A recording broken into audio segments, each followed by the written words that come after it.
Hello class 10th।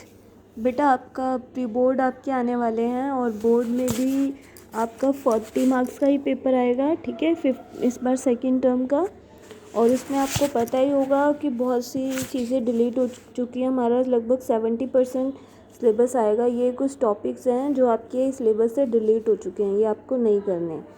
तो यहाँ पर मैं आपको अभी मस्ट डू सिलेबस के बारे में बता रही हूँ, यानी ये वो सिलेबस है जो आपको एग्ज़ाम में दिखाई देगा ही देगा। ये कुछ टॉपिक्स हैं जिनको आप करके ज़रूर जाएं, बहुत इम्पॉर्टेंट है। ये आपको रिपीट हर साल होते हैं।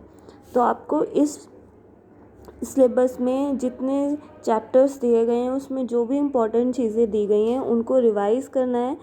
ठीक है, जब भी आप कोई चैप्टर प्रिपेयर करेंगे तो एक बार इसे भी देख लेंगे कि इसमें से कुछ भी आप ना छोड़ें। कभी कभी हमें ऐसा होता है, हमें कुछ टॉपिक स्किप करने होते हैं, पर इन टॉपिक्स को बिल्कुल स्किप मत करिए क्योंकि ये श्योरली आपको पेपर में दिखाई देंगे ही देंगे। तो यहाँ पर आपको बताया गया है कि कौन सा चैप्टर कितने मार्क्स का आ रहा है। जैसे आपका 4th और 5th चैप्टर है 10 मार्क्स का। ठीक है, जो आपका वृत्त आ रहा है और रचनाएं हैं वो 9 नंबर की हैं। इसी तरीके से जो चैप्टर 9 है वो 7 नंबर का है। चैप्टर 13 6 नंबर का है और चैप्टर 14 कितने नंबर का है, 8 का। ठीक है, तो यहाँ पर जो आपको मस्ट डू सिलेबस में वो आपको कोशिश करेंगे 10 में से 6 नंबर दिलाने की, 9 में से 6 मतलब यहाँ पे ये इम्पॉर्टेंट टॉपिक्स हैं इतने मार्क्स के टॉपिक्स में से। अब जैसे अगर आप देखेंगे, जैसे द्विघात समीकरण दे रखा है तो द्विघात समीकरण में डी वाला फॉर्मूला आप ज़रूर करिए।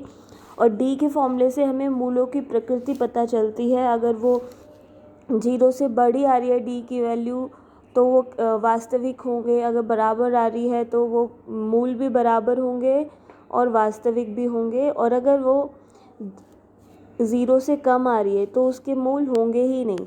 तो आपको ये भी ज़रूर करना है। और इसके बाद यहाँ पे कुछ क्वेश्चंस दिए हैं एग्जाम्पल में, उनको समझेंगे। समझने के बाद यहाँ पे अभ्यास प्रश्न दिए हुए हैं।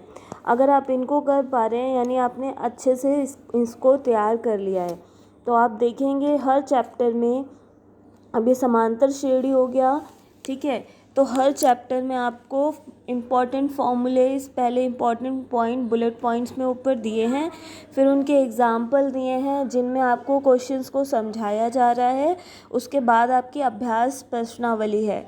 ठीक है, तो ये अगर आप देखें तो उसमें से बहुत जो इम्पोर्टेंट क्वेश्चंस हैं जो हर बार सीबीएसई में रिपीट होते हैं वो क्वेश्चंस आपको यहाँ पे दिए गए हैं, तो इनको आप ज़रूर करेंगे। अब अगर आप वृत्त वाला चैप्टर करेंगे तो उसमें 2 प्रमेय हैं, प्रमेय 1 और 2।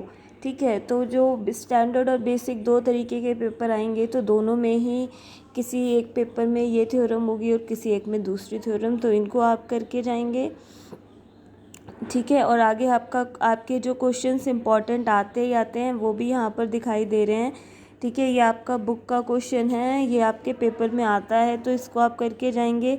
इसी तरीके से यहाँ रचनाएं का चैप्टर दिया है। रचना में ये वाली जो रचना है जिसमें हम किसी रेखाखंड को किसी अनुपात में विभाजित करते हैं, ये तरीका सबसे अच्छा है। इसी तरीके से आप क्या करेंगे इसको सॉल्व। ठीक है, इसमें गलतियाँ नहीं होती हैं। आगे आपको रचनाओं का भी, अगर आप रचनाएं बुक से भी कर लेते हैं तो भी आसानी से हो जाएगा। 11.2 चैप्टर और ये फर्स्ट वाला क्वेश्चन, 11.2 एक्सरसाइज कर लीजिए और ये फर्स्ट वाला क्वेश्चन कर लें। उसमें भी 1 से 5 तक क्वेश्चन कर लें तो वो इम्पॉर्टेंट क्वेश्चंस में ही आते हैं। उन्हीं में से कुछ क्वेश्चंस आपको दिखाई दे जाएंगे। और आपको ये ध्यान रखना है बेटा, वैल्यूज़ आपकी चेंज होंगी। आपको क्या करना है, एक क्वेश्चन कर लीजिए, उसको इतना समझ के करिए कि उसकी तरीके का कोई भी क्वेश्चन है आप उसको कर पाएँ। जैसे यहाँ पर दिया है 5 सेंटीमीटर के वृत्त पर 2 स्पर्श रेखाएं खींचनी है जो इतने डिग्री के कोण पर झुकती हैं। अब यहाँ पर वो 10 सेंटीमीटर का 3 सेंटीमीटर का वृत्त दे दें, कितनी भी त्रिज्या का दे दें, और यहाँ पे कोण वो कितने भी डिग्री का दे दें, आपको बनाना है।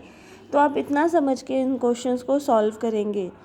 ठीक है, तभी आप इस मस्ट डू सिलेबस को अच्छे से कर पाएंगे। उसके बाद ये जो 14 चैप्टर है, इसमें अगर आपको ये पूरा चैप्टर नहीं अच्छे से समझ आ रहा है तो आप क्या कर सकते हैं, इसके सिर्फ फॉर्मूले याद कर सकते हैं। और जैसे ही आप उस क्वेश्चन को पढ़ेंगे आपको जो समझ आता है जैसे घन या घनाभ या बेलन आकृति कौन सी है, हमें इतना क्वेश्चन पढ़कर समझ आ जाता है। तो आप उनके फॉर्मूले अगर याद हैं तो फॉर्मूले लिखकर उन वैल्यूज़ को रखने की कोशिश करेंगे तो भी आपके इसमें नंबर बन सकते हैं।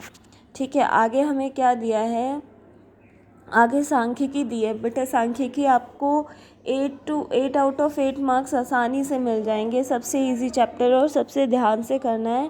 जब भी आप रिवीजन करेंगे सबसे पहले इस चैप्टर को करेंगे। ठीक है, फॉर्मूले याद करेंगे और फॉर्मूलों को अप्लाई करना सीखेंगे। इसमें आपके 4 मेन फॉर्मूले हैं जो यहाँ पर भी आपको गिवन है। ठीक है, माध्य के 2 फॉर्मूले हैं, माध्य का बहुलक, और एक ये आपको माध्य माध्यक और बहुलक पे क्या रिलेशन है ये आपको पता होना चाहिए। ठीक है, अब इसमें एक तो बनते हैं डायरेक्ट क्वेश्चन, एक बनते हैं मिसिंग फ्रीक्वेंसी के, मतलब कोई एक वैल्यू नहीं होगी और माध्य माध्यिका या बहुलक दे रखा होगा, वो आपको सॉल्व करने हैं। तो वो हर टाइप के क्वेश्चन आपको यहाँ पर समझा रखे हैं और लास्ट में इसके एग्जाम्पल्स, ये प्रैक्टिस एक्सरसाइज दे रखी है, इसको आप सॉल्व करेंगे। इसके साथ ही इसमें चैप्टर 9 नहीं दिया गया है, लेकिन चैप्टर 9 में अगर आप डायग्राम पढ़ के, वो क्वेश्चन पढ़ के अगर डायग्राम भी एक्सप्लेन करके बना देते हैं, उसका रफ डायग्राम भी, ठीक है, तो उसमें भी मार्क्स मिल सकते हैं, 1 मार्क मिल सकता है। तो आप ये जो टॉपिक्स हैं इनको बहुत अच्छे से कर लीजिए, क्योंकि ये आपके इम्पॉर्टेंट टॉपिक्स में से आते हैं, ये आपको दिखाई देंगे। और इसके बाद आपको करनी तो है ही, सारी बुक भी करनी है, सपोर्ट मटेरियल भी करना है और इसके बाद सैम्पल पेपर भी करने हैं। ठीक है, साथ में आप इसको लेके चलेंगे। ठीक है, थैंक यू।